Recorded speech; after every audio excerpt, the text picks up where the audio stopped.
Hello বন্ধুরা, কি অবস্থা? সবাই কেমন আছেন? সবাই আশা করি আল্লাহর রহমতে সকলে ভালো আছেন। আমি আল্লাহর রহমতে অনেক ভালো আছি। বন্ধুরা, আপনাদের জন্য নিয়ে আসলাম নতুন একটা ব্লগ ভিডিও। আজকে ব্লগ ভিডিওতে আপনাদের দেখাবো আপনারা কীভাবে অতি সহজে ধান চাষ করবে এবং ধান চাষ করে খুব সফল উদ্যোক্তা হবেন।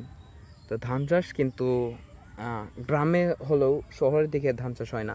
যদিও আমাদের এটাও গ্রাম, আমরা আমাদের গ্রামের প্রত্যেকটা জায়গাতে জায়গাতে ধান চাষ করা হয়। দেখুন বন্ধুরা, এই যে এইটা ফুল জমি ধান চাষ করা হয়েছে। আর ধানের ফলনগুলো জাস্ট দেখুন, অনেক সুন্দর দেখার মতো ফলন হয়েছে। ধানটা অনেক সুন্দর ধান হয়েছে আলহামদুলিল্লাহ। তো এই ধানগুলা কিভাবে কি করতে হয়, কখন কি করতে হয়, A to Z আপনাদের বলে দেবো ইনশাল্লাহ। ধৈর্য সহকারে সম্পূর্ণ ভিডিওটা দেখবেন। আর আমার ভিডিওটা যদি ভালো লাগে অবশ্যই চ্যানেলটি সাবস্ক্রাইব করে রাখবেন এরকম ইনফরমেটিভ ভিডিও পেতে। তো বন্ধুরা, ফার্স্টে আপনাদের বলে দেই, এই ভিডিওটাগুলো আসলে সচরাচর কেউ দেয় না। তো আমি আপনাদের সুবিধার্থে দিয়ে থাকি, যেন আপনারা দেখে একটু আনন্দ পান, প্লাস আপনারা কিছু শিখেন। সেই জন্য আমি আপনাদের এই ভিডিওগুলো দেই। তো দেখুন বন্ধুরা, এইখানে আমাদের ধান চাষ করা হয়েছিল। সেই ধান থেকে কতগুলা ধানের ভালো ফসল হয়েছে দেখেন। এইখানে যে আরেকটা জমি কেটে ফেলা হয়েছে, এইখানে ধানগুলো কেটে ফেলা হয়েছে, বাট এখানে ধানগুলো পাকে নাই ঠিকঠাক মতো, সেই জন্য কাটা হয়নি এখনও। আর ওয়েদারও বেশি একটা ভালো না, দ্যাটস ওয়াই আর কি এখন কাটা হচ্ছে না, কিছুদিন পর কাটা হবে ইনশাল্লাহ। তো এই ধানগুলো আসলে মূলত এখন পেকে গেছে, আরও 3 মাস আগে লাগানো হয়েছিল। তো এখন যেহেতু মে এপ্রিল নাকি মে মাস, জানুয়ারি ফেব্রুয়ারি মার্চ, মে মাস, তো এখন হচ্ছে মে মাস। এই ধানগুলো লাগানো হয়েছিল ফেব্রুয়ারি মাসে লাগানো হয়েছিল। তার আগে জানুয়ারি ডিসেম্বরের শেষের দিকে এই ধানগুলা বীজ রোপণ করছিল। ছোট্ট একটা জমিতে বীজ রোপণ করার পরে এইখান থেকে ওই যে এতটুক পর্যন্ত বীজ রোপণ করার পর সেই বীজগুলা থেকে এইখানে ধান চারাগুলো হয়েছে। চারা থেকে দেন এখন ওই প্রাপ্তবয়স্ক চারা যখন হয়েছে তখন সেই চারাগুলোকে মানুষের সাহায্যে লাগিয়ে দেওয়া হয়েছে।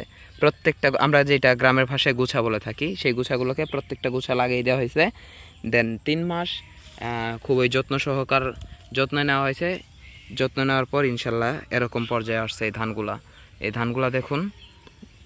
আপনার এইখানে সার ব্যবহার করতে হয়, কীটনাশক ব্যবহার করতে হয়, এরপর পর্যাপ্ত পানি দিতে হয়, প্রয়োজন মতো পানি দিতে হয়, আপনার অনেক যত্ন নিতে হয়। এরপর ধানের মাঝখানে যে ঘাসগুলা হয় সেই ঘাসগুলাকে সরানোর জন্য কত ওয়ে ব্যবহার করা হয়, সবগুলা মিলায় তারপরেই ইনশাল্লাহ এই ধানগুলা ফলে যায় আর এর থেকে এত ভালো ফসল পাওয়া যায়। এই ফসলগুলা কিন্তু আসলে 2-1 দিনের ব্যাপার না, আর অনেক কষ্টসাধ্যের ব্যাপার।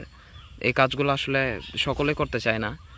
শহরে তো আপনারা সবসময় বসে থাকেন, বাট গ্রামের মানুষ যে আসলে কত পরিশ্রম করে খায় এটাই আসল বাস্তব প্রমাণ। দেখুন ধানগুলো কত সুন্দর দেখা যায়। এই ধানগুলো থেকেই চালগুলো মাড়াই করা হয়, মাড়াই করে দেন হচ্ছে চাউল বিক্রি করা হয়, প্লাস সেখান থেকেই আমাদের পর্যাপ্ত পরিমাণ ভাত হয়ে থাকে। এখন কিন্তু অনেক ভালো বাংলাদেশ খাদ্য স্বয়ংসম্পূর্ণ। আগেকার দিনে মানুষ খেতে পাইতো না, না খেতে পেয়ে মরতো। অনেক কিচ্ছা কাহিনী আছে আগের, সেগুলো না বলি। তো এই ধানগুলো আসলে যারা চাষ করে তারা বছরে 2 বার ধান চাষ করে। আপনার চরাঞ্চল আর বিরাঞ্চল আছে, 2টা অঞ্চল আছে। চরাঞ্চলে সবসময় একবার, চরাঞ্চলে এখন 2 বারই চাষ করা যায়, আগে 1 বার চাষ করা যেত, বাট বিরাঞ্চলে 2 বার চাষ করা যায় ধান। 2 বার কীভাবে চাষ করা যায়, আমরাকে একটা বলে থাকি বুড়ো ধান, আর একটা হচ্ছে ইরি ধান। এই দুই সিজনে ধান চাষ করা হয়,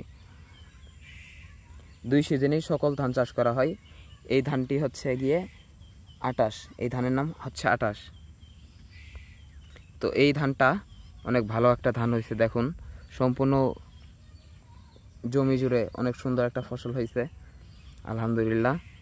এই পাশে দেখুন এই ধানগুলা কেটে ফেলছে, এই পাশে আরও ধান ছিল ওইগুলোও কেটে ফেলছে, ওই যে দেখুন খড়ের পাল্লা। তো এই ক্ষেত্রে রাখছে প্রদর্শনী হিসেবে। দেখুন কত সুন্দর ফসল হয়েছে, এইটাই দেখানোর জন্য আর কি। আর আশপাশেও দেখুন কত সুন্দর। সচরাচর এই বিষয়গুলো কেউ দেখায় না, দ্যাটস ওয়াই আর কি আমি ভাবলাম নতুন একটা উদ্যোগ নেই, এই বিষয়গুলো আপনাদের দেখাই জানাই, আপনারাও দেখেন কত সুন্দর আসলে গ্রামের পরিবেশগুলো কত সুন্দর এবং গ্রামের মানুষ কত কষ্ট করে কাজ করে। ওই যে ওইখানে দেখুন দুটো লোক, ওই যে ক্যামেরায় ঠিকঠাক মতো আসতেছে না, দুইটা লোক ধানের কাজ করতেছে। তো বন্ধুরা অনেক সুন্দর একটা কিন্তু এই ফসলের ইয়াগুলা, এই ভিডিওগুলো আসলে আপনাদের যদি ভালো লাগে থাকে আর কীভাবে ধান চাষ করবেন A to Z জানতে অবশ্যই কমেন্ট করুন। আর এর পরবর্তী রিভিউ কী নিয়ে আসবো ইনশাল্লাহ সবাই জানাবেন, সেইগুলোর উপরে রিভিউ নিয়ে আসা হবে। তো বন্ধুরা আজকে এই পর্যন্তই, ভালো থাকবেন, সুস্থ থাকবেন, আর সবাই চ্যানেলটি সাবস্ক্রাইব করে রাখবেন। যদি একটু হলেও আপনার উপকার হয় এই ভিডিওটা দেখে, অথবা আপনি একটু উৎসাহিত হন, অথবা আপনার ভালো লেগে থাকে, তাহলে অবশ্যই ভিডিওটা একটা লাইক করে চ্যানেলটি সাবস্ক্রাইব করে দিবেন। ধন্যবাদ সবাইকে।